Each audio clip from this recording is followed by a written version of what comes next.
আসসালামু আলাইকুম। আপনাদের সবাইকে স্বাগত জানাচ্ছি। গতকাল আপনাদের সবার কাছে অনুরোধ করেছিলাম যে ভাই মৌখিক তথ্যের থেকেও অফিসিয়াল তথ্য অত্যন্ত গুরুত্বপূর্ণ। অপেক্ষা করতে বলেছিলাম। আলহামদুলিল্লাহ দেখেন আজকে যাওয়াজার থেকে অফিসিয়ালি আপডেট দিয়ে দিয়েছে। যারা ভিজিট ভিসা লোক আছেন, ওমরার লোক আছেন, 25 ফেব্রুয়ারি থেকে এক্সিট খেয়েছেন, এই যে পরিস্থিতি, এই পরিস্থিতির কারণে দেশে যেতে পারেননি, তাদেরকে 18 এপ্রিলের মধ্যে দেশে যাওয়ার সুযোগ দিচ্ছে শর্ত সাপেক্ষে। পুরো বিষয়টি নিয়ে আলোচনা করব, কারণ আমি সবসময় চেষ্টা করি বিশ্বস্ত মাধ্যম থেকে সঠিক তথ্যটা দিতে। ভাই মৌখিক কোনো তথ্য দিয়ে বিব্রত করার কোনো ইচ্ছা আমাদের কখনোই ছিল না।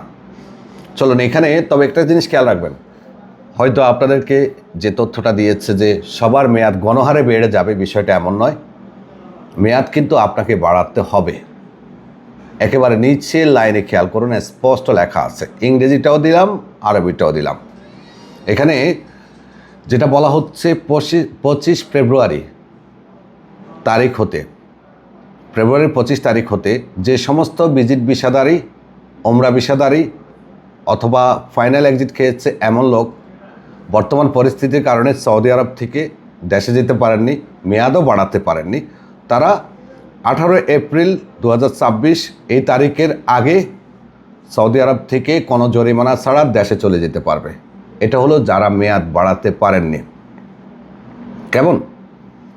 আর যে সকল ভিজিট ভিসার লোকদের এখনও মেয়াদ আছে তাদেরকে স্পষ্ট নিচের লাইনে, একদম লাস্ট লাইনে লিখে দিয়েছে, স্পন্সর অবশ্যই আবশির প্ল্যাটফর্মের মাধ্যমে তাওয়াসিল করতে হবে।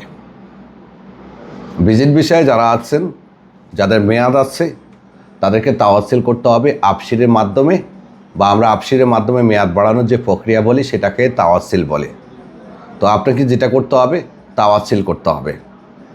ক্লিয়ার? তাওয়াসিল করার পরে আপনি 18 এপ্রিল পর্যন্ত মেয়াদ পাবেন। তবে যাদের এখনও মেসেজ আসেনি তারা অনুগ্রহ করে তাওয়াসিল করিয়েন না। মেসেজ আসলেই করবেন, তবে মেয়াদ বাড়বে। দেখুন আজকে আমরা বাড়াইছি, খেয়াল করছেন? কারণ আমরা প্রত্যেকটা কাজের প্রমাণ সহ কাজ করি। ভিডিও ভালো লাগলে শেয়ার করেন, আর তাওয়াসিল করতে হলে বিন মিশালে চলে আসেন। টিকিট লাগলে আমাদের কাছে আসেন, এখন টিকিট অ্যাভেলেবেল আছে, যেহেতু 18 এপ্রিল পর্যন্ত আপনার মেয়াদ বাড়ানো সম্ভব। যোগাযোগ করুন আমাদের অফিসে, আমি আছি রিয়াদে। ধন্যবাদ।